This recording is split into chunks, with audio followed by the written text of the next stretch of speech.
ಹಿಡಿಯಷ್ಟು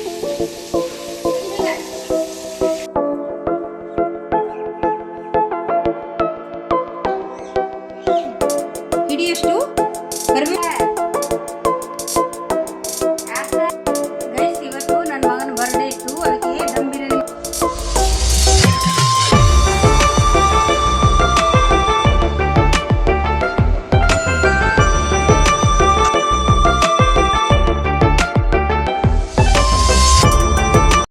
hello guys, welcome back to my channel. ಎಲ್ಲರೂ ಹೇಗಿದ್ದೀರಾ? ಚೆನ್ನಾಗಿದ್ದೀರಾ ಅಂತ ಹೇಳಿ ಭಾವಿಸಿದ್ದೀನಿ. ಇಲ್ಲಿ ನಾನು ಕೂಡ ಚೆನ್ನಾಗಿದ್ದೀನಿ. ಇಲ್ಲಿ ಇದು ನಾನು 2 ದಿನದ ಲಾಗನ್ನು ಒಟ್ಟಿಗೆ ಸೇರಿಸಿ ಹಾಕಿದ್ದೀನಿ. First day log, next day log ಎರಡು ಕೂಡ ಮಿಕ್ಸ್ ಇದೆ ಇದರಲ್ಲಿ. ಹೀಗೆ ಬೆಳಿಗ್ಗೆ ಎದ್ದು ನಾನು ಸೋಪ ಎಲ್ಲ ಕ್ಲೀನ್ ಮಾಡಿಕೊಂಡು ಮತ್ತು ಕಸ ಎಲ್ಲ ಗುಡಿಸಿ ಒರೆಸ್ಕೊಂಡ್ಬಿಡ್ತೀನಿ. ಬೆಳಗ್ಗೆನೇ ಒರೆಸ್ಕೊಂಡು ನಾವು ಮತ್ತೆ ಬಟ್ಟೆ ಎಲ್ಲ ಇದ್ದರೆ ಮಡಚಿ ಅದನ್ನು ತೆಗೆದು ನಾವು ಮನೇಲಿ ಯಾವಾಗಲೂ ಪಾಸಿಟಿವ್ ಎನರ್ಜಿಯಾಗಿ ಇಟ್ಕೋಬೇಕು. ಮತ್ತು ಯಾವಾಗಲೂ ನಾವು ಮನೆ ಪಾಸಿಟಿವ್ ಇರಬೇಕು, ಮತ್ತು ಮನೆ ಕ್ಲೀನಾಗಿರಬೇಕು, ಯಾವಾಗಲೂ ನೆಮ್ಮದಿ, ಸುಖ, ಶಾಂತಿ, ನೆಮ್ಮದಿಯಿಂದ ಇರಬೇಕು ಅಂದರೆ ಯಾವಾಗಲೂ ಮನೆಯ ವಾತಾವರಣ ಕೂಡ ಅಷ್ಟೇ ಇಂಪಾರ್ಟೆಂಟ್ ಆಗಿರುತ್ತೆ. ನಾವು ಎಷ್ಟು ನಾವು ಕ್ಲೀನ್ ಮಾಡಿಕೊಂಡ್ರೂ ಕೂಡ ಸಾಕಾಗೋದಿಲ್ಲ. ಯಾಕೆಂದರೆ ಮಕ್ಕಳು ಇದ್ದ ಮನೆಯಲ್ಲಿ ತುಂಬ ಮಕ್ಕಳು ಗಲೀಜು ಮಾಡ್ತಾನೆ ಇರ್ತಾರೆ, ನಾವು ಕ್ಲೀನ್ ಮಾಡ್ತಾನೆ ಇರ್ತೀವಿ. ಆದರೆ ನಮ್ಮದೊಂದು ಬೆಳಿಗ್ಗೆ ಎದ್ದು ನಮ್ಮ ಮನೆಯಲ್ಲಿ ನಾವು ಒಂದು ಗೃಹಿಣಿಯಾಗಿರ್ತೀವಲ್ವ, ಮನೆಯನ್ನು ನಮ್ಮ ಕೈಯಲ್ಲಿ ಇರೋದು. ಪಾಪ ಗಂಡು ಮಕ್ಕಳು ಹೊರಗಿಂದ ದುಡ್ಕೊಂಬರ್ತಾರೆ, ನಾವು ಮಾಡಿಕೊಡ್ದನ್ನು ತಿಂತಾರೆ, ಹೊರಗೆ ಹೋಗ್ಬಿಡ್ತಾರೆ. ಹಾಗಾಗಿ ನಾವು ಮನೆಯಲ್ಲಿ ಹೆಣ್ಮಕ್ಳಾದವರು ನಾವು ಎಷ್ಟು ಕ್ಲೀನ್ನೆಸ್ ಇದ್ದರೂ ಕೂಡ ಸಾಕಾಗೋದಿಲ್ಲ. ಮತ್ತು ತುಂಬ ನಾವು ಎಷ್ಟು ಸ್ವಚ್ಛತೆಯಾಗಿ ಇಟ್ಕೊಳ್ತೀವಿ ಅಷ್ಟು ಲಕ್ಷ್ಮೀ ದೇವಿ ಒಳಗೆ ಬರ್ತಾಳೆ. ನಮ್ಮ ಹಿರಿಯರು ನಡ್ಸ್ಕೊಂಬಂದ ರೀತಿಯನ್ನು ನಾನು ಕೂಡ ನಡ್ಸ್ಕೊಂಬರ್ತಾಯಿದ್ದೀನಿ. ನಾನು ಕೂಡ ಮಾಡ್ಕೊಳ್ತೀನಿ. ಯಾಕೆಂದರೆ ನಮ್ಮದು ಮನೆ ಯಾವಾಗಲೂ ಕ್ಲೀನಾಗಿದ್ದು ಶುದ್ಧವಾಗಿದ್ದರೆ ನಮಗೆ ಮನಸ್ಸಿಗೆ ಕೂಡ ನೆಮ್ಮದಿ ಇರ್ತದೆ, ಮತ್ತು ಮನೆಯಲ್ಲಿ ಕೂಡ ಪಾಸಿಟಿವಿಟಿ ಇರ್ತದೆ. ಯಾವಾಗಲೂ ನೆಗೆಟಿವ್ ಎನರ್ಜಿ ಬರಲಿಕ್ಕೆ ಬಿಡೋದಿಲ್ಲ. ನಾವು ಈ ರೀತಿ ಮನೆಯನ್ನು ಸ್ವಚ್ಛ ಮಾಡಿಕೊಂಡು ಬೆಳಿಗ್ಗೆ ಎದ್ದು ಒರೆಸ್ಕೊಂಡು ಬಾಗಿಲು ತೊಳೆದು ಬಾಗಿಲಿಗೆ ರಂಗೋಲಿ ಹಾಕಿ ಮತ್ತು ಅರಿಶಿನ ಕುಂಕುಮ ಹಾಕಿ ನಾವು ದೇವ್ರಿಗೆ ಕೈ ಮುಗಿದು ಮತ್ತು ಒಳಗೆ ಬಂದು ಅಡುಗೆ ಮಾಡೋದ್ರಿಂದ ಎಷ್ಟು ಒಂದು ಮನಸ್ಸಿಗೆ ನೆಮ್ಮದಿ ಸಿಗ್ತದಲ್ವ. ಮನೆ ಕೂಡ ಅಷ್ಟೇ ಶಾಂತಿ ನೆಮ್ಮದಿಯಿಂದ ಇರ್ತದೆ. ಮನೆಯಲ್ಲಿ ಯಾವುದು ಅಷ್ಟೊಂದು ನೆಗೆಟಿವ್ ಎನರ್ಜಿ ಬರಲಿಕ್ಕೆ ಬಿಡೋದಿಲ್ಲ. ನಾವು ಯಾವಾಗಲೂ ರಂಗೋಲಿ ಹಾಕೋದ್ರಿಂದ ತುಂಬ ನಮಗೆ ಬೆನಿಫಿಟ್ಸ್ ಉಂಟು. ಯಾಕೆಂದರೆ ರಂಗೋಲಿಯಲ್ಲಿ ನಮಗೆ ಲಕ್ಷ್ಮೀ ದೇವಿ ಇರ್ತಾಳಂತೆ. ಹಾಗಾಗಿ ಮತ್ತು ರಂಗೋಲಿ ಮತ್ತು ಅರಿಶಿನ ಕುಂಕುಮ ಎಲ್ಲ ನಮ್ಮನ್ನು ನೋಡಿ ಲಕ್ಷ್ಮೀ ದೇವಿ ಒಳಗೆ ಬರುವಂಥ ಚಾನ್ಸ್ ತುಂಬ ಇರ್ತದಂತೆ. ಅದಕ್ಕೋಸ್ಕರ ನಾನು ಕೂಡ ಓದಿದ್ದು, ನಾನು ತಿಳ್ಕೊಂಡಿರೋದು ನಿಮಗೆ ಕೂಡ ಹೇಳೋದು. ಯಾಕೆಂದರೆ ಎಲ್ರಿಗೂ ಒಂದು ತಿಳಿಸ್ಬೇಕು ಅಂತ ಅನಿಸ್ತು. ಎಲ್ರಿಗೂ ಗೊತ್ತಿರ್ತದೆ, ಆದರೂ ಕೂಡ ನನಗೆ ಗೊತ್ತಿದ್ದದನ್ನು ನಿಮಗೂ ಕೂಡ ಗೊತ್ತಿಲ್ಲದವರು ತಿಳ್ಕೊಳ್ಳಿ ಅಂಥೇಳಿ ನಾನು ಕೂಡ ಇಲ್ಲಿ ಹೇಳಿದೆ. ಹಾಗೆ ಲಕ್ಷ್ಮೀ ದೇವಿ ನಾವು ಎಷ್ಟು ಕ್ಲೀನ್ ಮಾಡಿ ಇಟ್ಕೊಂಡಿರ್ತೀವಿ ಅಷ್ಟು ಚೆನ್ನಾಗಿ ನಮ್ಮ ಮನೆಗೆ ಬರ್ತಾಳಂತೆ. ಹಾಗಾಗಿ ಕ್ಲೀನ್ ಒಂದೇ ಅಲ್ಲ, ನಾವು ಇರುವುದು ಕೂಡ ನಮ್ಮ ಬಟ್ಟೆ ಕೂಡ ನಾವು ಇರೋದು ಮನೆ ವೆದರು ವಾತಾವರಣ, ಮನೆ ಹಿಂದೆ ಮುಂದೆ ಒಳಗೆ ಕಿಚನಲ್ಲಿ, ಮತ್ತು ಯಾವಾಗಲೂ ರಾತ್ರಿ ಮಲಗುವಾಗ ಪಾತ್ರೆನ ತೊಳೆದಿಡಬೇಕು. ಯಾವಾಗಲೂ ನಾವು ಹಾಗೆಯೇ ಬಿಟ್ಟು ಇಷ್ಟು ಪಾತ್ರೆನಿಟ್ಟು ಊಟ ಎಂಜಲ ಎಲ್ಲ ಅಲ್ಲೆಲ್ಲೇ ಬಿಟ್ಟು ಪಾತ್ರೆಗಳನ್ನು ಬಿಟ್ಟು ನಾವು ಮಲಗೋದ್ರಿಂದ ದರಿದ್ರಕ್ಕೆ ಬರ್ತದಂತೆ. ಅದು ಯಾವತ್ತೂ ಕೂಡ ಪಾತ್ರೆಯನ್ನು ನಾವು ತೊಳೆದಿಟ್ಟು ಅಡುಗೆ ಮನೆಯನ್ನು ಸ್ವಚ್ಛವಾಗಿಟ್ಟು ಕ್ಲೀನ್ ಮಾಡಿ ನಾವು ಕೂತ್ಕೊಳ್ಳೋದ್ರಿಂದ ಮಲಗೋದ್ರಿಂದ ನಮಗೆ ಮನಸ್ಸಿಗೆ ನೆಮ್ಮದಿ ಇರ್ತದೆ. ಮತ್ತು ಬೆಳಿಗ್ಗೆ ಎದ್ದು ಕೆಲಸಕ್ಕೂ ಕೂಡ ಹೋಗೋರಿಗೆ ತುಂಬ ಈಸಿ ಆಗ್ತದೆ. ಮತ್ತು ಬೆಳಿಗ್ಗೆ ಎದ್ದು ಪಾತ್ರೆದು ಕಿಚನ್ ಕ್ಲೀನಿಂಗು ತಲೆ ಬಿಸಿನೇ ಇರೋದಿಲ್ಲ. ಹಾಗಾಗಿ ನಮಗೆ ಮನೆಯಲ್ಲಿ ಯಾವಾಗಲೂ ಪಾಸಿಟಿವ್ ಎನರ್ಜಿ ಬರಬೇಕು. ಹಾಗಾಗಿ ನಾವು ಗೃಹಿಣಿಯಾದವರು ಎಷ್ಟು ಕೂಡ ಮಾಡಿದರೂ ಕೂಡ ಕಡಿಮೆ ಅನಿಸ್ತದೆ. ಮತ್ತು ಯಾವಾಗಲೂ ಹುಡುಗಿಯರಿಗೆ ಕೆಲಸ ಜಾಸ್ತಿ ಇರ್ತದೆ. ಆದರೆ ನಾವು ತಾಯಿಯಂದಿರು ಮನೆಯಲ್ಲಿ ಇರೋರು ಎಲ್ಲರೂ ಕೂಡ ಈ ರೀತಿ ಮಾಡಿಕೊಂಡು ನಾವು ಕ್ಲೀನಾಗಿ ಇಟ್ಕೊಳ್ಳೋದ್ರಿಂದ ಮನೆಯಲ್ಲಿ ಹೊರಗೆ ಹೋಗಿ ಬಂದ ಗಂಡು ಮಕ್ಕಳಿಗೂ ಒಂದು ಮನಸ್ಸಿನ ನೆಮ್ಮದಿ ಇರ್ತದೆ, ಖುಷಿ ಕೂಡ ಇರ್ತದೆ. ಮತ್ತು ಮನೆಯಲ್ಲಿ ಶಾಂತ ವಾತಾವರಣ ಇರ್ತದೆ. ಯಾವಾಗಲೂ ಗಲಾಟೆ ಎಲ್ಲ ಅಂಥವೆಲ್ಲ ಆಗೋದಿಲ್ಲ, ನೆಗೆಟಿವ್ ಎನರ್ಜಿ ಬರೋದಿಲ್ಲ ಒಳಗೆ, ಮನೆ ನೆಮ್ಮದಿಯಾಗಿರ್ತದೆ. ಅದು ನಾನು ಮಾಡಿಕೊಂಡ ಅನುಭವ. ಯಾಕೆಂದರೆ ನಾನು ನಡೆಸ್ತಾ ಇರೋದು ನೆಮ್ಮದಿ ಜೀವನ ಬೇಕಂತ ಹೇಳಿದರೆ ನಮ್ಮ ಮನೆಯ ಆ್ಯಕ್ಟಿವಿಟಿ, ನಾವು ಇಟ್ಟಿರುವಂಥ ಮನೆ ಅಥವಾ ಪ್ರತಿಯೊಂದನ್ನು ಕೂಡ ಅದಕ್ಕೆ ಆ್ಯಡ್ ಆಗ್ತಾ ಹೋಗ್ತದೆ. ನಮ್ಮ ಮನೆಯಲ್ಲಿ ನಾವು ಶುದ್ಧವಾಗಿದ್ದರೆ ಮನಸ್ಸು ಕೂಡ ಶುದ್ಧವಾಗ್ತದೆ, ಮತ್ತು ಎಲ್ಲ ಕೂಡ ನಮಗೆ ನೆಗೆಟಿವ್ ಎನರ್ಜಿ ಬರಲಿಕ್ಕೆ ಬಿಡೋದಿಲ್ಲ. ಅಷ್ಟು ಮನಸ್ಸಿಗೆ ನೆಮ್ಮದಿ. ನಾವು ಯಾವಾಗ ಒಂದು ದೇವರಿಗೆ ಬಾಗಿಲಿಗೆ ಕುಂಕುಮ ಅರಿಶಿನ ಮತ್ತು ರಂಗೋಲಿ ಹಾಕಿ ನಾವು ಯಾವಾಗಲೂ ಅಷ್ಟಾಗದಿದ್ದರೂ ಒಂದು ದೇವರಿಗೆ ಬಾಗಿಲಿಗೆ ಒಂದು ದೀಪ ಇಡೋದು, ಅಥವಾ ತುಳಸಿ ಕಟ್ಟೆಗೆ ದೀಪ ಇಡೋದು, ಮತ್ತು ದೇವ್ರ ಮುಂದೆ ದೀಪ ಇಡೋದು, ಅಥವಾ ದೀಪ ಇಡಲಿಕ್ಕೆ ಆಗೋದಿದ್ದರೆ ಒಂದು ಊದುಬತ್ತಿ ಆದರೂ ನಾವು ಯಾವಾಗ ಬೆಳಗಿಸ್ತೀವಿ ಮನೆಗೆ, ಅಲ್ಲಿಂದ ನಮ್ಮದು ಪಾಸಿಟಿವಿಟಿ ಸ್ಟಾರ್ಟ್ ಆಗ್ತದೆ. ಯಾವಾಗಲೂ ನಮಗೆ ಒಂದು ಮನಸ್ಸಿಗೆ ನೆಮ್ಮದಿ ಕೂಡ ಸಿಗ್ತದೆ. ನಾನು ಇಲ್ಲಿ ಏನು ಅನುಭವಿಸ್ತೀನಿ, ಏನೇ ಅನುಸರಿಸ್ತೀನಿ, ಅಥವಾ ನಾನು ಹೇಗೆಲ್ಲ ಪಾಸಿಟಿವಿಟಿ ಕಂಡುಕೊಂಡೆ, ಮತ್ತು ನಾನು ಎಷ್ಟು ನೆಮ್ಮದಿಯ ಜೀವನಕ್ಕೆ ಏನೆಲ್ಲ ಮಾಡಿಕೊಂಡೆ ಅನ್ನೋದನ್ನು ನಿಮಗೆ ಕೂಡ ತಿಳಿಸ್ಬೇಕನ್ನಿಸ್ತು. ಅದಕ್ಕೆ ಕೂಡ ನಿಮಗೆ ಕೂಡ ತಿಳಿಸಿದೆ. ಮತ್ತು ಎಲ್ರಿಗೂ ಗೊತ್ತಿರ್ತದೆ, ಹೆಚ್ಚಿನವರಿಗೆ ಹೆಣ್ಮಕ್ಳಿಗೆ ಎಲ್ಲರಿಗೂ ಗೊತ್ತಿರ್ತದೆ, ಗೊತ್ತಿಲ್ಲದವರಿಗೆಲ್ಲ ಗೊತ್ತಾಗಲಿ ಅಂತೇಳಿ ಹೀಗೆ ವಾರಕ್ಕೊಂದ್ಸರಿ ನಾನು ಜಾಲ್ ಕೂಡ ಕ್ಲೀನ್ ಮಾಡ್ಕೊಂಬಿಡ್ತೀನಿ. ಅಂಗಳ ಹೇಳ್ತಾರಲ್ವ, ಅದನ್ನು ಕ್ಲೀನ್ ಮಾಡ್ಕೊಂಬಿಡ್ತೀನಿ. ಹಾಗೆ ಹೊರಗೆ ಕೂಡ ನಮಗೆ ಬಾಗಿಲಲ್ಲಿ ಧೂಳಿತ್ತು ಅಂಗಳದಲ್ಲಿ ಅಂದರೆ ಅದು ಒಳಗೆ ಸೀದಾ ಒಳಗೆ ಬಂದುಬಿಡ್ತದೆ. ನಾವು ಒಳಗೆ ಎಷ್ಟು ಕ್ಲೀನ್ ಮಾಡಿ ಕೂಡ ಪ್ರಯೋಜನ ಆಗೋದಿಲ್ಲ. ಅದಕ್ಕೆ ಮತ್ತು ಹೊರಗಿನ ಕ್ಲೀನ್ ಇದ್ದರೆ ಒಳಗೆ ಅಷ್ಟೊಂದು ಗಲೀಜಾಗೋದಿಲ್ಲ, ಧೂಳೆಲ್ಲ ಬರೋದಿಲ್ಲ. ನೋಡಿ ಕೆಲವು ಸರಿ ಫ್ಯಾನಲ್ಲಿ ಡಸ್ಟ್ ಕೂತ್ಕೊಂಡ್ಬಿಡ್ತದೆ. ಎಷ್ಟು ನಾವು ವಾರಕ್ಕೊಂದ್ಸರಿ ಕ್ಲೀನ್ ಮಾಡಿದರೂ ಕೂಡ ಅದು ಬಂದುಬಿಡ್ತದೆ. ಮತ್ತು ಗೋಡೆಯಲ್ಲಿ ಬಲೆ ಬರ್ತದೆ. ಹಾಗೆ ಎಷ್ಟು ಕೂಡ ಈ ಧೂಳಿಂದನೇ ಎಲ್ಲ ಆಗೋದು. ಧೂಳು ಬಂದು ಕುತ್ಕೊಳ್ಳುವಾಗ ಆಟೋಮೆಟಿಕ್ ಬಂದು ಈ ಜೇಡಗಳು ಬಂದು ಬಲೆ ಕಟ್ಕೊಂಡ್ಬಿಡ್ತವೆ. ಮತ್ತು ಫ್ಯಾನ್ ಮೇಲೆ ಹೋಗಿ ಧೂಳು ಕುತ್ಕೊಂಡ್ಬಿಡ್ತದೆ. ಮತ್ತು ಟಿ ವಿ ಶೋಕೇಸ್ ಅಥವಾ ಇನ್ನೇನು ನಮ್ಮ ಮನೇಲಿ ಏನು ವಸ್ತು ಇದ್ದಾವೆ ಅದ್ರ ಮೇಲೆ ಹೋಗಿ ಧೂಳು ಕುತ್ಕೊಂಡ್ಬಿಡ್ತದೆ. ಈಗ ಹೊರಗೇ ತೊಳ್ಕೊಂಬಿಡೋದ್ರಿಂದ ಒಳಗೇ ಧೂಳು ಕಡಿಮೆ ಆಗ್ತದೆ. ಹಾಗೆ ನಾನು ಇಲ್ಲಿ ವಾರಕ್ಕೊಂದ್ಸರಿ ಆದರೂ ನಾನು ಇದನ್ನು ಜಾಲನ ತೊಳ್ಕೊಂಬಿಡ್ತೀನಿ. ಆಗ ನಮಗೆ ಮನಸ್ಸಿಗೆ ಕೂಡ ನೆಮ್ಮದಿ ಇರ್ತದೆ. ಮತ್ತು ಈ ಮಕ್ಕಳು ಆಟ ಆಡೋದ್ರೆ ಮಕ್ಕಳಿಗೆ ಒಂದು ಕೈ ಕಾಲಿಗೆ ಮಣ್ಣೆಲ್ಲ ಆಗೋದಿಲ್ಲ, ಮನಸ್ಸಿಗೆ ನೆಮ್ಮದಿ ಇರ್ತದೆ, ಮನೆಗೂ ಒಂದು ನೆಮ್ಮದಿ ಇರ್ತದೆ. ಮತ್ತು ಯಾವಾಗಲೂ ಒಂದು ಪಾಸಿಟಿವ್ ಎನರ್ಜಿ ಇರ್ತದೆ ಮನೆಯಲ್ಲಿ. ಅದಕ್ಕೋಸ್ಕರ ಇಲ್ಲಿ ನಾನು ತೊಳ್ಕೊಂಬಿಡ್ತೀನಿ ಬೆಳಿಗ್ಗೆ ಎದ್ದು. ಮತ್ತು ನಾನು ಇಲ್ಲಿ ಹಪ್ಪಳ ಮಾಡೋಣ ಅಂಥೇಳಿ ಅಕ್ಕಿ ನೆನೆ ಹಾಕಿದ್ದೆ. ಅದಕ್ಕೆ ನನಗೆ ಕರಿಬೇವು ಬೇಕಿತ್ತು. ಕರಿಬೇವನ್ನು ಇಲ್ಲಿ ನಮ್ಮ ಗಿಡದಲ್ಲೇ ಆಗಿತ್ತು, ಅದನ್ನು ಸ್ವಲ್ಪ ತುಂಬ ಬೇಕಿತ್ತು ಅದಕ್ಕೆ ನಾನು ಇಲ್ಲಿ ಮತ್ತು ತುಂಬ ಎತ್ತರಕ್ಕೆ ಬೆಳೆದಿತ್ತು ಕೂಡ ಅದು. ಹಾಗೆ ಕಟ್ ಮಾಡೋಣ ಅಂಥೇಳಿ ಸ್ವಲ್ಪ ದೊಡ್ಡಕ್ಕಿನೇ ಕಟ್ ಮಾಡಿಕೊಂಡೆ. ಇಲ್ಲದ್ರೆ ಸ್ವಲ್ಪ ತೆಗಿಬೋದಿತ್ತು. ಅದು ಸ್ವಲ್ಪ ನಾವು ಹೆಂಗೆ ಕಟ್ ಮಾಡ್ತೀವಿ ಹಾಗೆ ಚೀಕ್ತು ಬರ್ತದೆ. ಮತ್ತು ನಾವು ಕಟ್ ಮಾಡದೇ ಇದ್ದರೆ ಅದು ಹಾಗೇ ಸೀದಾ ಮೇಲೆ ಹೋಗ್ತಾ ಇರ್ತದೆ. ಅದಕ್ಕೋಸ್ಕರ ಇಲ್ಲಿ ಅಕ್ಕಿನ 3 ದಿನ ನೆನೆಸಿಟ್ಟಿದ್ದಲ್ವಾ, ದಿನ ತೊಳೆದು ನಾನು ನೀರು ಚೇಂಜ್ ಮಾಡಿ ಇಟ್ಟಿದ್ದೆ. ಮತ್ತು ಇವತ್ತು ಕೂಡ ಒಂದು 4-5 ಸಲ ತೊಳೆದೆ ಲಾಸ್ಟಿಗೆ 3 ದಿನ ಆದಮೇಲೆ. ಇದೀಗ ಒಂದು 8 ತಾಸಾದ್ರೂ ನೆನೆಬೇಕು. ಅಕ್ಕಿ ಹಿಟ್ಟು ನಾವೇನು ರೆಡಿ ಮಾಡಿ ಇಟ್ಟಿರ್ತೀವಿ ಈ ಥರ, ಇದು 8 ತಾಸಾದರೂ ನೆನೆಬೇಕು. ಅಡುಗೆ ಮನೆ ಸ್ವಲ್ಪ ಕೆಲಸ ಮಾಡುವಾಗ ಮೆಶ್ ಆಗಿದೆ, ಯಾರು ಕೂಡ ಬೇಜಾರು ತಿಳ್ಕೊಬೇಡಿ. ಅದಕ್ಕೆ ಅಡುಗೆ ಮಾಡಿ ಆಗೋವರೆಗೂ ಹಾಗೇ ಇರ್ತದೆ, ಆಮೇಲೆ ಎಲ್ಲ ಕ್ಲೀನ್ ಆಗ್ತದೆ ಒಮ್ಮೆಗೆ. ಈಗ ಈ ಥರ ನಾನು ರೆಡಿ ಮಾಡಿ ಇಟ್ಕೊಂಡಿದ್ದೀನಿ. ಇದಕ್ಕೆ ಲಾಸ್ಟಿಗೆ ನಿಮಗೆ ಕೂಡ ತೋರಿಸೋಣ ಅಂತೇಳಿ ತೋರಿಸ್ದೆ. ಇಲ್ಲಿ ಈ ಥರ ಅಕ್ಕಿನ ನಾವು ದೋಸೆ ಹಿಟ್ಟಿಗೆ ಇದು ಕಡಿತೀವಲ್ವ, ಅದೇ ಥರ ದೋಸೆ ಹಿಟ್ಟಿನ ಅದಕ್ಕೇನೆ ತಿರುಗಿದ್ರೆ ಸಾಕು, ಜಾಸ್ತಿ ಏನು ಗ್ರೈಂಡ್ ಮಾಡೋದು ಅವಶ್ಯಕತೆ ಇಲ್ಲ. ಹಾಗೆ ಇದನ್ನು 3 ದಿವಸ ಆದಮೇಲೆ ಇದನ್ನು ಮಿಕ್ಸಿಗೆ ಹಾಕಿ, ಬೆಳಿಗ್ಗೆ ಹಾಕಿದರೆ ಸಾಯಂಕಾಲ ಮಾಡಬೇಕು. ಸಾಯಂಕಾಲ ಮಿಕ್ಸಿಗೆ ಹಾಕಿಟ್ರೆ ಬೆಳಿಗ್ಗೆ ಹೊಯ್ಬೇಕು. ಇದನ್ನು ಹೇಗೆ ಅಂತ ಮುಂದಿಂದು ನೋಡ್ತಾ ಹೋಗೋಣ. ಈಗ ನೋಡಿ ಹಿಟ್ಟೆಲ್ಲ ರೆಡಿ ಮಾಡ್ಕೊಂಡಿದ್ದೀವಲ್ವ, ನಾನು ಇಲ್ಲಿ 5 kg ಆಗುವಷ್ಟು ತೊಗೊಂಡಿದ್ದೀನಿ. 5 kgಗೆ 5 ಮುಷ್ಟಿಗೆ ಉಪ್ಪು ಬೇಕು ನಮಗೆ. ಎಷ್ಟು ಮುಷ್ಟಿಯಲ್ಲಿ 1 kgಗೆ 1 ಮುಷ್ಟಿ ಹಾಕಬೇಕು. ಈ ಥರ ಹಾಕೋದ್ರಿಂದ ಕರೆಕ್ಟಾಗಿರ್ತದೆ. ಮತ್ತು ನಮಗೆ ಜಾಸ್ತಿ ಉಪ್ಪು ಬೇಕನ್ನೋರು ಫುಲ್ ಹಿಡಿಬೋದು, ಮತ್ತು ಮೀಡಿಯಮ್ ಸಾಕು ಅಂತ ಹೇಳೋರು ಹೀಗೆ ಕೈ ಒಳಗೇ ಇರಬೇಕದು. ಅಷ್ಟು ನಾವು ಹಾಕ್ಕೊಂಡ್ರೆ ಸಾಕಾಗುತ್ತೆ.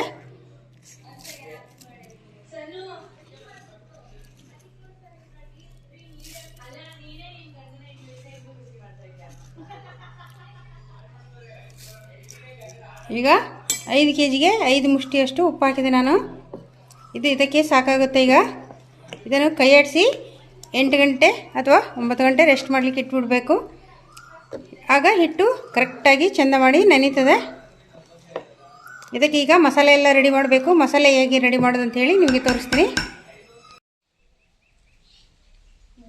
ನೋಡಿ ಗೈಸ್. ಇದು ನನಗೆ ಹಪ್ಪಳ ಮಾಡಲಿಕ್ಕೆ ಬೇಕು. ಇಷ್ಟು ಬೇಡ, ಸ್ವಲ್ಪ ಅಷ್ಟೇ ತಗೊಳ್ತೀನಿ. ಇದು ಒಂದು ಬಾಕ್ಸಲ್ಲಿ ಹಾಕಿಡ್ತೀನಿ. ನಾನು ಗಿಡ ಕಟ್ ಮಾಡಿದೆ, ಅದಕ್ಕೆ ತುಂಬ ಬಂತು. ಹಾಗೆ ಇಲ್ಲಿ ಬಿಡಿಸಿಡ್ತಾ ಇದ್ದೀನಿ. ನಾವು ಈ ರೀತಿ ಮಾಡಿ ಇಟ್ಕೊಳ್ಳೋದ್ರಿಂದ, ಹಪ್ಪಳ ಮಾಡಿ ಇಟ್ಕೊಳ್ಳೋದ್ರಿಂದ ನಮಗೆ ತಿನ್ಲಿಕ್ಕೆ ಆಗ್ತದೆ. ಯಾಕೆ ನಾವು ಒಂದೊಂದು ದಿನ ಟೈಮ್ ಎಲ್ಲ ಇದ್ದದ್ದನ್ನು ನಾವು ಫ್ರೀಯಾಗಿ ಕುತ್ಕೊಳ್ತೇವಲ್ವ. ಸ್ವಲ್ಪ ಒಂದು ದಿವಸ ನಾವು ಕಷ್ಟಪಟ್ಟರೆ ವರ್ಷ ಇಡೀ ತಿನ್ಬೋದು. ಒಂದು ವರ್ಷ ಕೂಡ ಮಾಡಿಟ್ರೆ ಏನಾಗೋದಿಲ್ಲ ಇದು ಹಪ್ಪಳ. ಮತ್ತು ಈಗ ರೇಷನ್ ಅಕ್ಕಿ ಸಿಗ್ತದೆ, ಹೀಗೆ ಮಾಮೂಲಿ ಅಕ್ಕಿ ಸಿಗ್ತದೆ, ಯಾವುದರಲ್ಲಿ ಕೂಡ ಮಾಡ್ಕೋಬೋದು. ನಾವು ಒಮ್ಮೆ ಮಾಡಿಟ್ಕೊಂಡ್ರೆ ಮತ್ತೆ ನಾವು ಪ್ಯಾಕೆಟ್ ತಂದು ತಿನ್ನೋದಕ್ಕಿಂತ ಸ್ವಲ್ಪ ಕಷ್ಟಪಟ್ಟರೆ ನಮಗೆ ತಿನ್ಲಿಕ್ಕೆ ಆಗ್ತದಲ್ವ. ಅದಕ್ಕೋಸ್ಕರ ನಾನು ಕೂಡ ಫಸ್ಟ್ ಟೈಮ್ ಮಾಡೋದು. ಹಿಡು ಈ ಥರ ನಾವು ಮಾಡ್ಕೊಳ್ಳೋದ್ರಿಂದ ನಮಗೆ ತಿನ್ನಲಿಕ್ಕೆ ಈಸಿಯಾಗಿ ಮತ್ತು ಮನೆಯಲ್ಲಿ ಒಳ್ಳೆ ನಾವು ಆರ್ಗ್ಯಾನಿಕ್ ಆಗಿ ಈಗ ಪ್ಯಾಕೆಟ್ ಹಪ್ಪಳ ನಾವು ಯಾವ್ಯಾವಷ್ಟು ಇದು ಮಾಡಿರ್ತಾರೆ ಪ್ಯಾಕ್ ಮಾಡಿರ್ತಾರಲ್ವ ಅದಕ್ಕಿಂತ ಈ ಥರ ನೆಂಟರು ಬಂದರೆ ಮತ್ತು ತರಕಾರಿ ಸಾರಿಗೆ ಎಲ್ಲಕ್ಕೊಂದು ಅನುಕೂಲ ಆಗುತ್ತಲ್ವ. ಮತ್ತು ಗೈಸ್ ಏನು ಗೊತ್ತಾ, ಇವತ್ತಿನ ಕಾಲದಲ್ಲಿ ಯಾರನ್ನೂ ಕೂಡ ನಂಬಲಿಕ್ಕಿಲ್ಲ. ಎಲ್ಲ ಕೂಡ ನಮ್ಮವ್ರು ಅಂದ್ಕೊಂಡವ್ರೆ ನಮಗೆ ಮೋಸ ಮಾಡ್ತಾರೆ. ಹೆಲ್ಪ್ ಅಂತೂ ಇಲ್ಲವೇ ಇಲ್ಲ ಬಿಡಿ. ಏನಾದರೂ ಮಾತಾಡಿದರೆ ಎಲ್ಲಿ ನಮ್ಮ ಹತ್ರ ಬರ್ತಾಳೋ ಅನ್ನೋ ರೇಂಜಿಗೆ ಎಲ್ಲರೂ ಬಿಹೇವಿಯರ್ ಮಾಡ್ತಾರೆ. ಇವತ್ತಿನ ಕಾಲದಲ್ಲಿ ಆಗಿದೆ ಗೈಸ್. ಇವತ್ತು ನಮ್ಮ ಕಾಲ ಮೇಲೆ ನಾವು ನಿಂತ್ಕೊಂಡ್ರೆ ಏನಾದರೂ ಮಾಡಲಿಕ್ಕೆ ಸಾಧ್ಯ. ಒಟ್ಟಿಗೆ ಇದ್ಕೊಂಡು ಒಟ್ಟಿಗೆ ಇದ್ದು ಒಂದೇ ತಟ್ಟೆಯಲ್ಲಿ ತಿಂದು ಕೂಡ ಮೋಸ ಮಾಡೋರಿದ್ದಾರೆ. ಅದಕ್ಕೆ ಇವತ್ತಿನ ಕಾಲದಲ್ಲಿ ಯಾರನ್ನೂ ನಂಬಲಿಕ್ಕಾಗಲ್ಲ. ನಮ್ಮ ತಲೆ ನಮ್ಮ ಕೈಗೆ ಅನ್ನೋ ಒಂದು ಗಾದೆ ಉಂಟಲ್ವ, ಅದೇ ಥರ ಇವತ್ತಿನ ಮೋಸನವಾದ ಪ್ರಪಂಚದಲ್ಲಿ ನಾವು ಎಷ್ಟು ಜಾಗೃತಿ ಆಗಿದ್ರೂ ಸಾಕಾಗೋದಿಲ್ಲ. ಹಾಗೆ ನಾವು ಏನು ಮಾಡಬೇಕಂತ ಹೇಳಿ ಗುರಿ ಅಂದ್ಕೊಂಡಿರ್ತೀವೋ ಅದನ್ನು ನಾವು ಸಾಧನೆ ಮಾಡಬೇಕು. ಯಾರನ್ನು ನಂಬಿ ಕೂಡ ಮಾಡಬಾರ್ದು. ಇವತ್ತಿನ ಕಾಲದಲ್ಲಿ ಎಲ್ಲ ಮೋಸನೇ. ನನ್ನವ್ರು ಅಂದ್ಕೊಂಡವ್ರು ಕೂಡ ಹಾಗೆಯೇ ಮಾಡ್ತಾರೆ. ಹಾಗಾಗಿ ಮತ್ತು ನಮ್ಮ ಜೀವನದಲ್ಲಿ ನಾವು ನಿಮಗೆ ಸ್ವಾರ್ಥ ಅನ್ನೋದು ಇರಬೇಕು ಎಲ್ರಿಗೂ. ಆದರೆ ಒಂದು ಮನುಷ್ಯತ್ವವನ್ನು ಕಳ್ಕೊಳ್ಳೋಷ್ಟು ಸ್ವಾರ್ಥ ಇರಬಾರ್ದು. ಆ ಥರ ಎಲ್ಲರೂ ಅಲ್ಲ, ಕೆಲವರು ಬಿಹೇವಿಯರ್ ಮಾಡ್ತಾರೆ. ಅದೆಲ್ಲ ಬೇಜಾರಾಗ್ತದೆ. ಪರವಾಗಿಲ್ಲ, ಯಾರಿಲ್ಲದ್ರೂ ನಮ್ಮ ಜೊತೆ ದೇವರು ಒಂದಿರ್ತಾರಲ್ವ, ನಾವು ಮಾಡೋ ಕೆಲಸಕ್ಕೆ ಪ್ರತಿಫಲ ಸಿಕ್ಕರೆ ಸಾಕು. ಎಲ್ರಿಗೂ ಒಂದು ಕಿವಿ ಮಾತು ಹೇಳೋಣ ಅನಿಸ್ತು, ಹೇಳಿದೆ.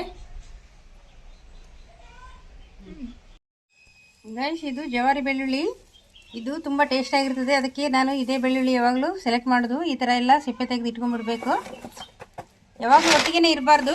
ನೋಡಿ, ನಾನು ಇಲ್ಲಿ ಒಂದು 2 kg ಅಷ್ಟು ತರಿಸಿದೆ. ಇದು ತುಂಬ ಸಮಯಕ್ಕೆ ಬರ್ತದೆ ನನಗೆ. ಹಾಗೆ ನಾನು ಇದೇ ಬೆಳ್ಳುಳ್ಳಿನ ಯೂಸ್ ಮಾಡೋದು. ಇದು ನನಗೆ ನಮ್ಮ ಶಿವಮೊಗ್ಗದಲ್ಲಿ ಸಿಗ್ತದೆ.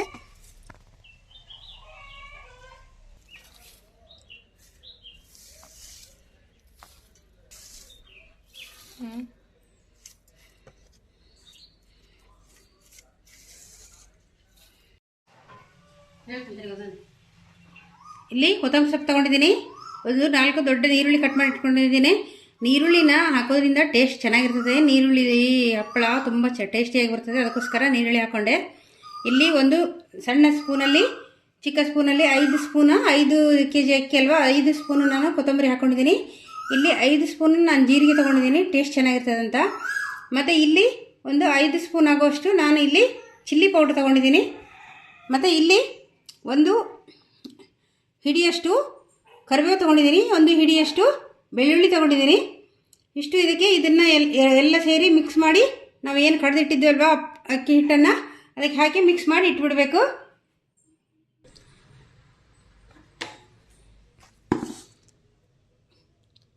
ಗೈಸ್, ನಾನೀಗ ಇಷ್ಟು ಕರಿಬೇವು ಬೆಳ್ಳುಳ್ಳಿಯನ್ನು ತಗೊಂಡೆ.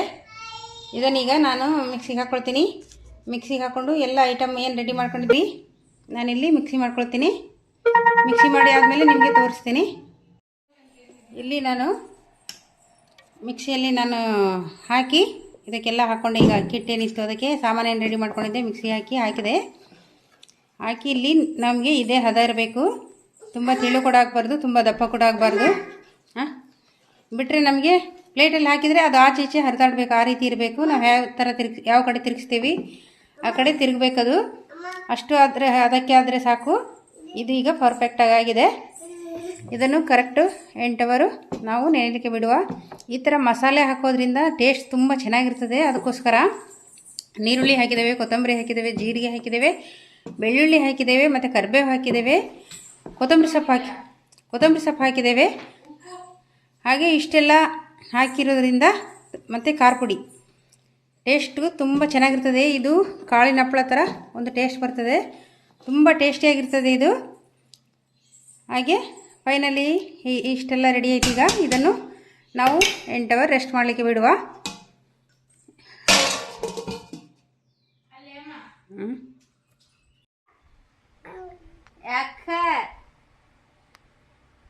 ಯಾಕ ಹೇಳು. ಅಕ್ಕೋ ಗೂ ಅಕ್ಕೂ ಕ್ಯಾಮರಾ ಆನ್ ಮಾಡ್ತೀನಿ. ಹೇಳೆ ಅಕ್ಕ, ಹೇಳಲೆ ಕಳ್ಳನ ಮಗನೇ, ಹೇಳಲೆ. ಏನಿದೆ ತೆಗಿ. ಓ ಶೇ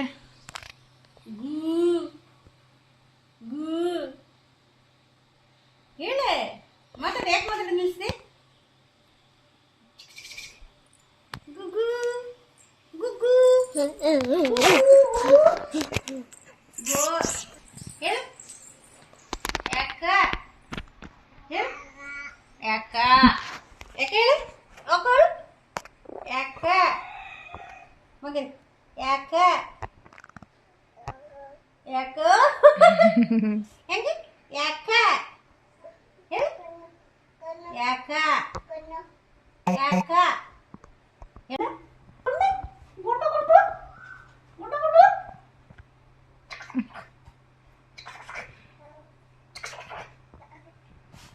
ಕೊಳ್ಳ ಯಾಕ ಯಾಕ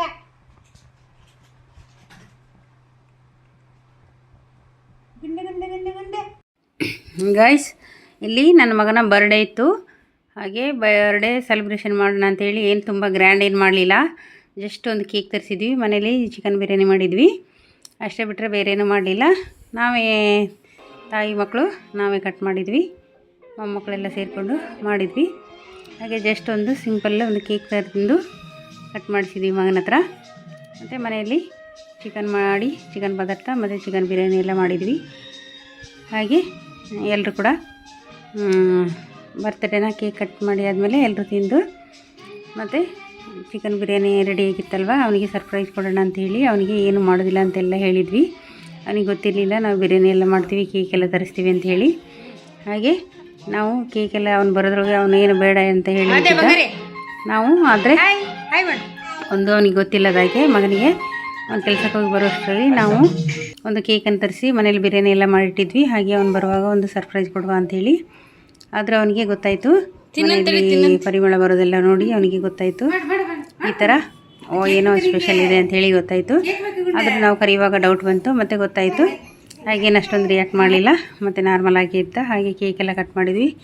ಎಲ್ಲರೂ ಕುತ್ಕೊಂಡು ಮಕ್ಕಳ ಜೊತೆ ಎಲ್ಲ ಕುತ್ಕೊಂಡು ಕೇಕ್ ಎಲ್ಲ ಕಟ್ ಮಾಡಿ ಟೇಬಲ್ ಗಟ್ಟಿಲ್ಲ. ಅಯ್ಯಪ್ಪ ಇವಳು ನೋಡು ಕೇಕ್ ತಿಂದ್ಬಿಟ್ಟಾನಂತ. ವಾವ್ ಅಜ್ಜ, ಹ್ಯಾಪಿ ಬರ್ಡೇ ಅಜ್ಜ, happy birthday. Okay, thank you. ಮಾಮಗೇನು ಗಿಫ್ಟ್ ಇಲ್ಲ ಅಜ್ಜ? ವಿಶ್ ಹ್ಯಾಪಿ ಬರ್ಡೇ ಮಾಮ. ಗಿಫ್ಟ್ ತೆಗಿ, ಸ್ಪೂನಲ್ಲಿ ತಿನ್ನು, ಸ್ಪೂನಲ್ಲಿ. ಮಗರಿ ವಿಶ್ ಹ್ಯಾಪಿ ಬರ್ಡೇ. ಹೆಂಗಿದೆ? ಚೆನ್ನಾಗಿತ್ತು. ಒಂದು ಬೇಕಲ್ಲ ಕೇಕ್? ಕೇಕ್ ಬೇಕು ನಿಮಗೆ? ಕಳ್ಳ ನನ್ನ ಮನೆ ಕೇಕ್ ಬೇಕು ನಿಮಗೆ? ಕೇಕ್ ಬೇಕು? ಕುಣಿತ ನನಗೆ ಕೇಕ್ ನೋಡಿ. ಅದೇ ಕೇಕ್ ಹೇಗೈತಿ? ನ್ಯಾಚುರಲ್ಸ್ ಕೇಕ್, ಬೆಲ್ಲದ ಕೇಕ್. ಅದೆಲ್ಲ ಪುಡಿ ಪುಡಿ ಪುಡಿ ಬರ್ತಿಲ್ಲ.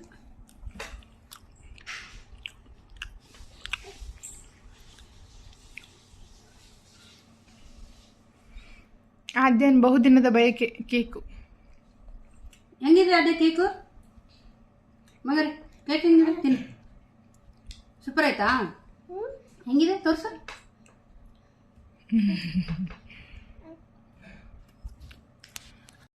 ಗೈಸ್, ಇವತ್ತು ನನ್ನ ಮಗನ ಬರ್ಡೇ ಇತ್ತು, ಅದಕ್ಕೆ ದಮ್ ಬಿರಿಯಾನಿ ಮಾಡಿದ್ದೆ. ತುಂಬ ಟೇಸ್ಟಿಯಾಗಿ ಬಂದಿದೆ. ನಾನು ಆಲ್ರೆಡಿ ಇದು ರೆಸಿಪಿನ ಹಾಕಿದ್ದೀನಿ, ಒಮ್ಮೆ ಚೆಕ್ ಮಾಡಿ. ಮತ್ತು ಈ ಥರ ನಾವು ಹೋಟ್ಲಲ್ಲಿ ಹೋಗಿ ಅಥವಾ ಹೊರಗಡೆ ಹೋಗಿ ನಾವು ಬೇರೆ ತಿನ್ನೋದಕ್ಕಿಂತ ಹಣ ಖರ್ಚು ಮಾಡಿ ಮನೆಯಲ್ಲೇ ಮಾಡಿಕೊಂಡ್ರೆ ಎಷ್ಟು ಚೆನ್ನಾಗಿರ್ತದಲ್ವ, ಮತ್ತು ಟೇಸ್ಟಿಯಾಗಿ ಕೂಡ ಇರ್ತದೆ. ಇಷ್ಟು ಟೇಸ್ಟು ನಮಗೆ ಹೋಟ್ಲಲ್ಲಿ ಕೂಡ ಹಣ ಕೊಟ್ಟರೆ ಸಿಗೋದಿಲ್ಲ, ಅಷ್ಟು ಟೇಸ್ಟಿಯಾಗಿ ಬಂದಿದೆ. ಇದು ಚಿಕನ್ ಬಿರಿಯಾನಿ, ದಮ್ ಬಿರಿಯಾನಿ ಕೂಡ ಸೂಪರಾಗಿ ಬಂದಿದೆ. ಮನೇಲಿ ಮಾಡಿದರೆ ಮಕ್ಕಳಿಗೆ ಖುಷಿ ಆಗ್ತದೆ, ಮತ್ತು ನಮಗೂ ಕೂಡ ಹೊಟ್ಟೆ ತುಂಬ ಕೂಡ ತಿನ್ಬೋದು, ಮತ್ತು ಎಲ್ಲರೂ ಕೂಡ ತಿನ್ಬೋದು, ಮತ್ತು ಹಣ ಕೂಡ ಉಳಿತಾಯ ಆಗ್ತದೆ. ಈ ರೀತಿ ಒಮ್ಮೆ ನೀವು ಮಾಡಿಕೊಂಡು ಟ್ರೈ ಮಾಡಿ, ಹೇಗೆ ಬಂತಂತ ಕಮೆಂಟ್ ಮಾಡಿ. ನನ್ನ ರೆಸಿಪಿ ಇದೆ ಆಲ್ರೆಡಿ ಚಿಕನ್ ಬಿರಿಯಾನಿ, ನೀವು ಒಮ್ಮೆ ಹೋಗಿ ಚೆಕ್ ಮಾಡ್ಕೊಂಬನ್ನಿ.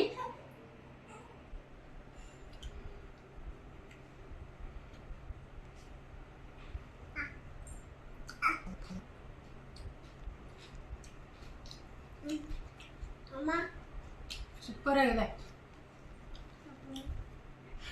ಸೂಪರ್.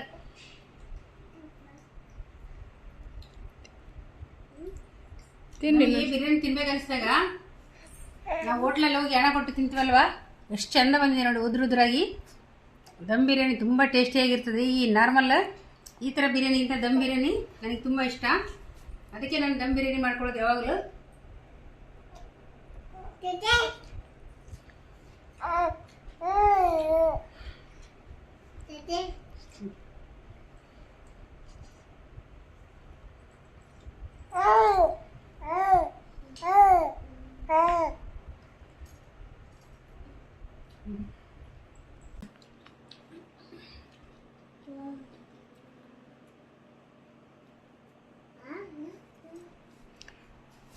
ಬರೀ ನೀರುಳ್ಳಿ ತಿಂತೀನಿ. ಚಿಕನ್ ತಿನ್ನು, ಚಿಕನ್ ತಿನ್ನು. ಬೆಳಿಗ್ಗೆ ಮಾರ್ನಿಂಗು 4 o'clock ಎದ್ದಿದ್ವಿ. ನೆಕ್ಸ್ಟ್ ಡೇ ಮಾರ್ನಿಂಗ್ ಲಾಗ್ ಇದು. ಎದ್ದು ಹಪ್ಪಳ ಮಾಡೋಣ, ಹಪ್ಪಳ ಹೊಯ್ಯೋಣ ಅಂತೇಳಿ ರೆಡಿ ಮಾಡ್ಕೊಂಡ್ವಿ. ರೆಡಿ ಮಾಡಿಕೊಂಡು ಹೊಯ್ಯಲಿಕ್ಕೆ ಸ್ಟಾರ್ಟ್ ಮಾಡಿದ್ವಿ. ಅದು ಇಬ್ಬರಿಗೆ ಅಷ್ಟೊಂದು ಸೆಟ್ ಆಗ್ತಿರ್ಲಿಲ್ಲ. ಅದು 4 ಮಾತ್ರ ಬೇಯ್ತಾಯಿತ್ತು ಇಡ್ಲಿ ಸಟ್ಟದು. ಈ ಸಟ್ಟೆ ಇಡ್ಲಿ ಬರ್ತದಲ್ವ, ತಟ್ಟೆ ಇಡ್ಲಿ, ಅದರಲ್ಲಿ ಒಂದು ಅದು ಸ್ಟ್ಯಾಂಡಲ್ಲಿ ನಾನು ಇಲ್ಲಿ ಹಪ್ಪಳ ಮಾಡ್ತಿರೋದು, ಹೊಯ್ಯ ಹಪ್ಪಳನ. ಒಮ್ಮೆಗೆ 4 ಆಗುತ್ತೆ.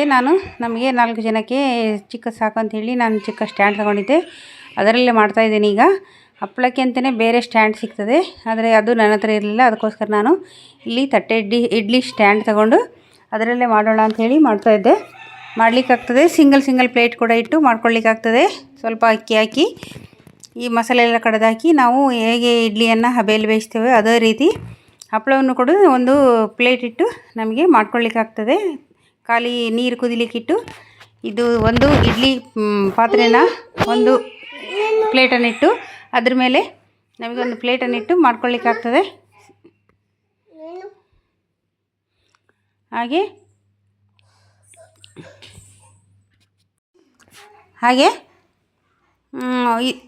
ಪ್ಲೇಟು ಮತ್ತು ತಂದೂರು ಅಂತ ಹೇಳ್ತಾರೆ ನಮ್ಮ ಕಡೆಯಲ್ಲಿ. ಇಡ್ಲಿ ಪಾತ್ರೆನ ಇದೇ ಥರ ಖಾಲಿ ಒಂದು ಬೇಯಿಸಲಿಕ್ಕೆ ಒಂದು ಪಾತ್ರೆ ಬರ್ತದೆ. ಒಂದು ಪಾತ್ರೆಯಲ್ಲಿ ಕೂಡ ಒಂದು ನೀರಿಟ್ಕೊಂಡು ಅದಕ್ಕೆ ಸರಿಯಾದ ಒಂದು ಪ್ಲೇಟನ್ನು ಇಟ್ಕೊಂಡು ನಮಗೆ ಹಾಗೆ ಕೂಡ ಮಾಡ್ಕೊಳ್ಳಿಕ್ಕಾಗ್ತದೆ.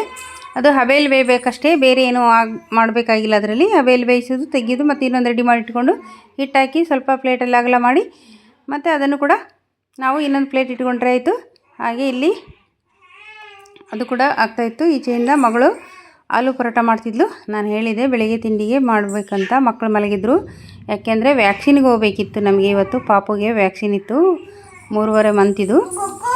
ಹಾಗೆ ನಾವು ಹೋಗಿ ಬರೋಣ ಅಂಥೇಳಿ ಬೇಗ ಎದ್ದು ಕೆಲಸ ಕೂಡ ಆಗಬೇಕಿತ್ತು. ಇದು ಕೂಡ ಹಮ್ಮಿಕೊಂಡಿದ್ವಿ ಇವತ್ತೇ. ಇನ್ನು 2 ದಿನ ಪಾಪುಗೆ ಜ್ವರ ಎಲ್ಲ ಬರ್ತದೆ, ಪಾಪು ಕೆಲಸ ಮಾಡಲಿಕ್ಕೆ ಬಿಡೋದಿಲ್ಲ ಅಂಥೇಳಿ ಅಲ್ಲಿ ನಾವು ಹೋಗೋಣ ಅಂಥೇಳಿ ಬೇಗ ಅಡುಗೆ ಆಗಬೇಕಿತ್ತು. ಅದಕ್ಕೆ ಮಕ್ಕಳು ಮಲಗಿದಾಗ ಈಗ ಅವಳನ್ನು ಪಾಪ ಅವಳು ಮಲಗಿರ್ತಾಳೆ. ಅವಳು ರಾತ್ರಿ ಇಡೀ ಹಾಲು ಕೊಟ್ಟು ಮಗಳು ನಿದ್ದೆಗೆಟ್ಟಿರ್ತಾಳೆ. ಆದರೂ ಕೂಡ ಕರ್ಕೊಂಡು ಬಂದೆ, ಯಾಕೆಂದರೆ ನಮಗೆ ವ್ಯಾಕ್ಸಿನಿಗೆ ಹೋಗಬೇಕಿತ್ತಲ್ವ. ಮತ್ತು ಈ ಕೆಲಸ ಕೂಡ ಬಾಕಿ ಆಗ್ತದೆ, ಆ ಕೆಲಸ ಕೂಡ ಬಾಕಿ ಆಗ್ತದೆ. ಮತ್ತು ನಾವು ಬೆಳಿಗ್ಗೆ ಎದ್ದು ವ್ಯಾಕ್ಸಿನಿಗೆ ಹೋದರೆ ಮತ್ತು ಇಲ್ಲಿ ತಿಂಡಿ ಕೂಡ ಯಾರಿಗೂ ಇರೋದಿಲ್ಲ, ಊಟ ಕೂಡ ಯಾರಿಗೂ ಇರೋದಿಲ್ಲ. ಮತ್ತು ಮಗನಿಗೆ ಟಿಫಿನ್ ಬೇರೆ ಆಗಬೇಕಲ್ವ. ಅದಕ್ಕೋಸ್ಕರ ಅವಳನ್ನು ಏಳಿಸ್ಕೊಂಡೆ. ಇಲ್ಲದ್ರೆ ಅವಳು ಮಲಗಿ ಆರಾಮದಲ್ಲಿ ಹೇಳ್ತಾಳೆ. ರಾತ್ರಿ ಇಡೀ ನಿದ್ದೆಗೆಡ್ತಾಳಲ್ವ, ಅವಳು ಮಲಗಲಿ ಅಂತ ಹೇಳಿಬಿಡ್ತೇನೆ. ಅವಳು ಏನು ಮಾಡೋದಿಲ್ಲ, ಸ್ವಲ್ಪ ಕಸ ಎಲ್ಲ ಗುಡಿಸ್ಕೊಡ್ತಾಳೆ. ಮತ್ತು ಬಾಕಿ ಎಲ್ಲ ನಾನೇ ಮಾಡ್ತೀನಿ. ಹಾಗೆ ಪ್ರಾಬ್ಲಮ್ ಇಲ್ಲ, ನನಗೆ ಮಾಡಲಿಕ್ಕಾಗ್ತದೆ, ನಾನು ಮಾಡ್ತೀನಿ. ಇವತ್ತು ಸ್ವಲ್ಪ ಕರ್ಕೊಂಡೆ ಅವಳನ್ನು. ತುಂಬ ಸುಸ್ತು ಕೂಡ ಆಗಿದ್ದ ಅವಳು ಕೂಡ. ನೈಟು ಪಾಪು 2 ಮಕ್ಕಳು, ಒಂದು ಎದ್ದೇಳುವಾಗ ಮತ್ತೊಂದು ಕೂಡ ಅಳ್ತಾ ಇರ್ತದೆ. ಒಂದು ನಿದ್ದೆ ಮಾಡಿದರೆ ಮತ್ತೊಂದು ಎಚ್ಚರಿಕೆ ಇರ್ತದೆ. ಎಚ್ಚರಿಕೆ ಇದ್ದ ಮಗು ಏನಾದರೂ ಕೂಗ್ತಂದರೆ ಇನ್ನೊಂದು ಮಲಗಿದ ಮಗು ಕೂಡ ಇದು ಹೇಳ್ತದೆ. ಹಾಗೆ ಇಬ್ಬರು ಕೂಡ ಕಿರಿಕಿರಿ ಮಾಡಿ ಮತ್ತೆ ಮಲಗಿಸ್ಲಿಕ್ಕೆ 2 ಅವರ್ 3 ಅವರ್ ಎಲ್ಲ ತಗೊಳ್ತದೆ. ಆ ರೀತಿ ನಾನು ಕೆಲವು ಸರಿ ಹೆಲ್ಪ್ ಮಾಡ್ತೀನಿ, ನಾನು ಕೆಲವು ಸರಿ ಬೆಳಿಗ್ಗೆ ಬೇಗ ಹೇಳ್ಬೇಕಂತ ನಾನು ಮಲಗ್ತೀನಿ. ಹಾಗೆ ಅವಳೇ ಕೂತ್ಕೊಳ್ತಾಳೆ.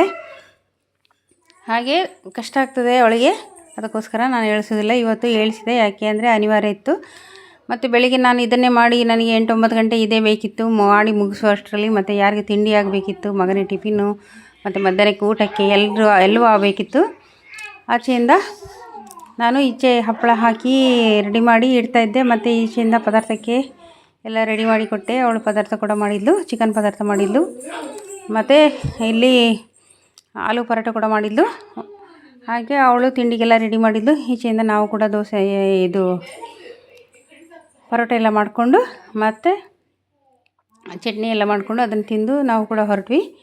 ಹೀಗೆ ನಾವು ಹಪ್ಪಳ ಕೂಡ ಮಾಡಿದ್ವಿ. ಬೆಳಗ್ಗೆ ತಿಂಡಿ ನಾಷ್ಟಕ್ಕೆ ಕೂಡ ರೆಡಿ ಮಾಡಿದ್ವಿ. ಹಾಗೆ ಎಲ್ಲ ಕೂಡ ರೆಡಿ ಆಯಿತು. ರೆಡಿಯಾಗಿ ಆಗುವಷ್ಟರಲ್ಲಿ 9:30 10 ಗಂಟೆ ಆಗಿ ಹೋಯಿತು. ಮತ್ತು ನಮಗೆ ಅಲ್ಲಿ ಮತ್ತೆ ಕ್ಲೋಸ್ ಆದರೆ ಕಷ್ಟ ಅಂತೇಳಿ ಮತ್ತು ಅಲ್ಲಿ ರಶ್ ಕೂಡ ಇರ್ತದೆ. ತುಂಬ ಬೇಗ ಹೋದರೆ ಬೇಗ ಬರಲಿಕ್ಕಾಗೋದು. ಮಕ್ಕಳು ಇಬ್ಬರನ್ನ ಕರ್ಕೊಂಡು ಹೋಗಬೇಕಾಗ್ತದೆ. ಮತ್ತು ಒಂದು ಮಗು ಬಿಟ್ಟು ಒಂದು ಮಗು ಕರ್ಕೊಂಡು ಹೋಗ್ಲಿಕ್ಕಾಗಲ್ಲ. ಎಲ್ಲರೂ ಸಮೇತ ಹೋಗಬೇಕಾಗುತ್ತೆ. ಮತ್ತು ತಾಯಿ ಬಿಟ್ಟು ಹೋದ್ರೂ ಕಷ್ಟ. ಇಲ್ಲಿ ಬಂದ್ವಿ ವ್ಯಾಕ್ಸಿನ್ಗೆ ಅಂತ ಹಾಸ್ಪಿಟ್ಲಿಗೆ. ಹಾಗೆ ಇಲ್ಲಿ ಆದ್ಯ ಒಂದು ಬೇರೆ ಮಗುವನ್ನೊಟ್ಟಿಗೆ ಆಟ ಆಡ್ತಿದ್ದು. ಅವಳು ಹೀಗೇನೆ ಕಂಡ್ರೆ ಯಾರೊಟ್ಟಿಗೆ ಹೋಗೋದಿಲ್ಲ. ಇಲ್ಲಿ ಮಕ್ಕಳನ್ನ ಕಂಡ್ರೆ ತುಂಬ ಒಂದು ಖುಷಿಪಟ್ಟು ಆಟ ಆಡ್ತಾಳೆ.